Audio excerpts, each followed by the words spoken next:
કે 25 વર્ષની કે 28 વર્ષની તમારી દીકરી હોય, 25 કે 28 વર્ષની તમારી પુત્રવધુ હોય અને તમારી ઘેરે જો અજાણ્યો વ્યક્તિ આવે, ખાલી અડધો કલાક માટે ચા પાણી પીવા આવે અને એ તમારો ભેદ ન ઓળખી શકે કે આમાં કોણ એની દીકરી છે અને કોણ એની પુત્રવધુ છે, આવી રીતે જો તમારી પુત્રવધુને તમે રાખતા હોય તો તમારે માં ખોડિયાર, માં ચામુંડ એનો દીવો કરવાની કોઈ જરૂર નથી, કેમ કે માં ખોડિયાર અને માં ચામુંડ તમારા ઘરે આવી અને દીવો કરી જાહે।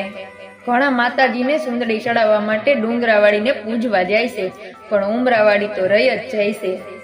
પણ તો પેલા ઉમરાવાળીનું સન્માન કરજો ને સાચવજો, પછી ડુંગરાવાળી તો આપ મેળે આવી જાહે। સમજાય? તેને વંદન છે।